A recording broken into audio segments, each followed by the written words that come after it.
Oke, kita udah sampai di warung Andi Watung, yaitu rumah makan khas Sulawesi Utara. Dan ini adalah contoh makanan-makanan khas Sulawesi Utara atau bisa disebut kota Manado yang mereka jual. Yuk, kita ulik lebih dalam. Kami dari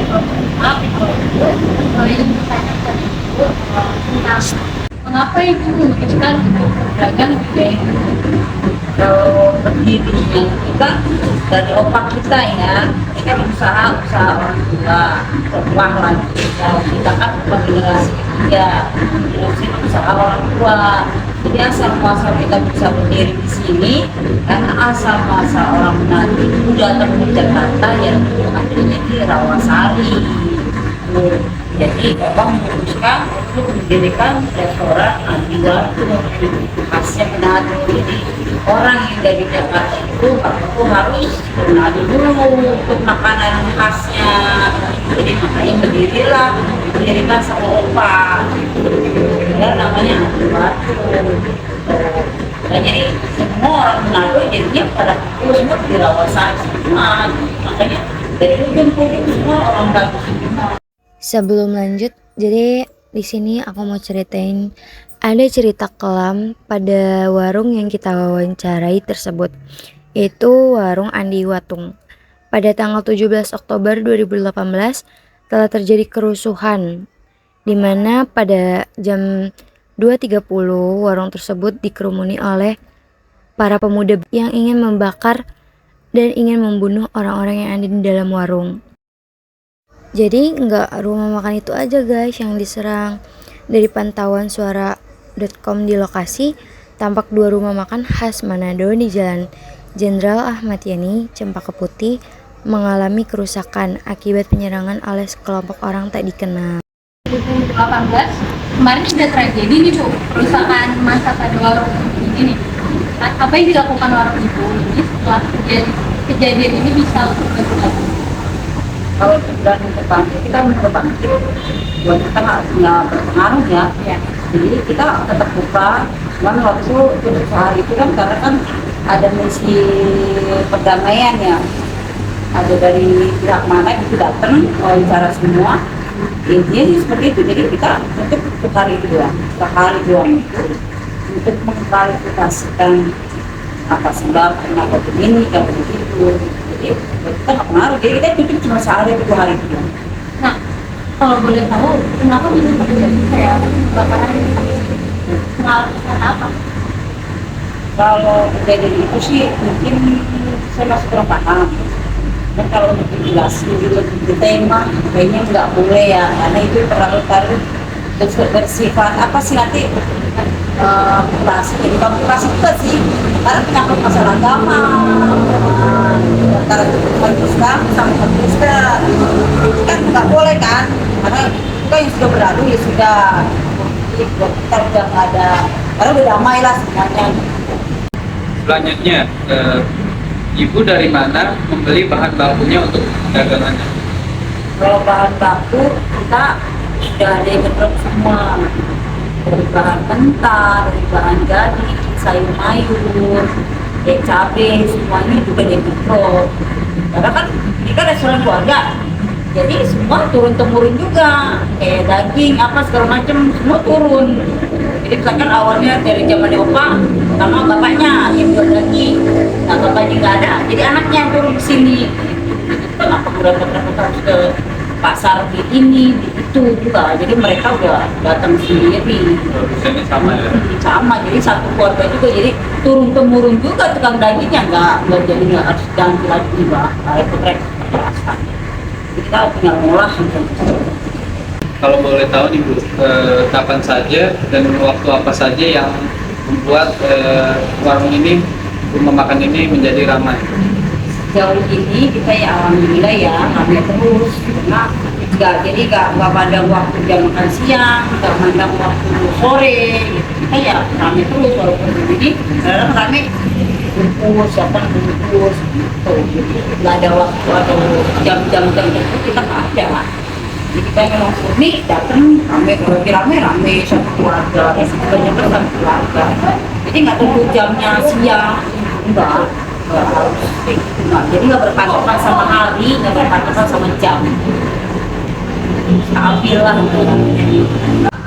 Pada saat Natalan, apakah bisa penjualannya melebihi omset dari sehari-hari?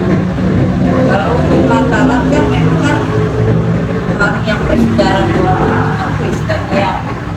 Jadi kalau untuk sehari atau Natalan memang tetap ya omset di Natalan itu memang besar. Karena mereka membutuhkan dan sama dengan juga merayakan hari-hari besar. Jadi juga mereka ya buat Natal mereka tuh sangat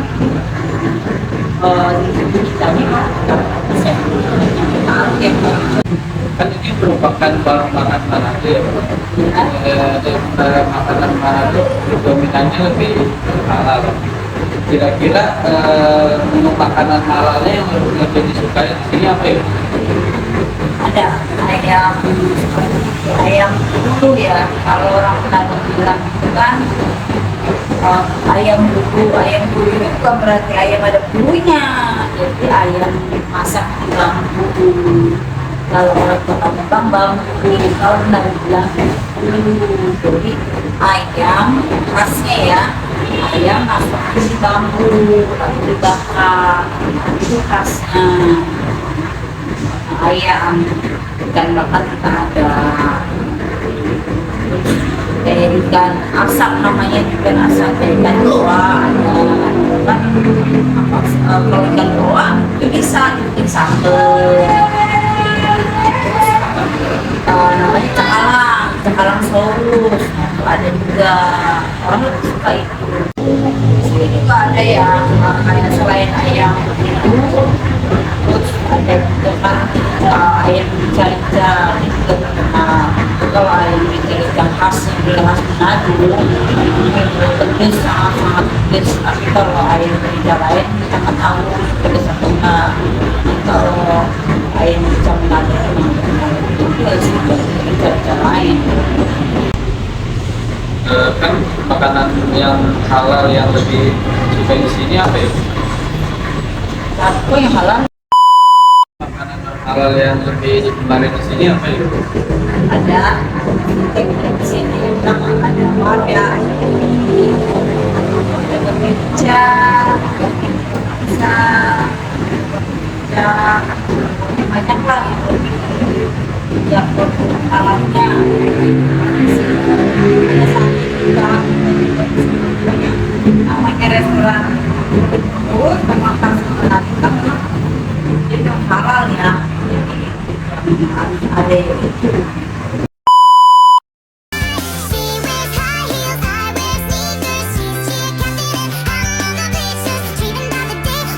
Kelompok kami akan membuat kreasi makanan khas Sulawesi Utara yaitu panada. Panada sendiri terbuat dari adonan tepung yang dibuat menjadi seperti bentuk pastel, yang dimana makanan khas Sulut ini berisikan ikan cakalang. Tapi kami merenovasi menjadi isi ayam. Target pemasaran kami ingin berani mencoba memasarkan di daerah sekitar sekolah, teman terdekat dan keluarga serta sosial media. Dan sosial media yang akan kita gunakan untuk pemasaran yaitu Instagram dan WhatsApp. Dan ini adalah bahan-bahan serta biaya yang akan kami keluarkan. Oke, SWOT panada yaitu strength. Harga dari panada ini cukup murah, sehingga dapat terjangkau dari semua kalangan. Dan rasanya yang unik dan khas, serta ada rasa pedas dan gurih khas adonan dan isi suiran ayam. Kedua, ada weakness. Faktor tempat juga sangat mempengaruhi kelancaran usaha ini, karena apabila tempatnya kurang ramai, maka permintaan akan sedikit, dan permintaan dari konsumen biasanya akan menurun jika keadaan cuaca sedang memburuk. Dan dua, rasanya sedikit pedas atau tidak cocok untuk anak-anak. Ketiga itu ada peluang. Nah, sebagian besar penjual panada itu kan yang aslinya itu berisi ikan cakalang. Kami menyediakan berisi sayuran dan ayam. Dan panada ini bisa mengganti alternatif sebagai makanan pengganti atau makanan cemilan. Dan terakhir itu ada ancaman melihat dari banyaknya permintaan masyarakat dalam konsumsi makanan, maka persaingan dalam menjalankan usaha ini cukup banyak. Dan apabila pelayanan dan kualitas kita berikan kepada konsumen kurang memuaskan, maka konsumen pun akan merasa kecewa sehingga usaha ini akan terancam bangkrut.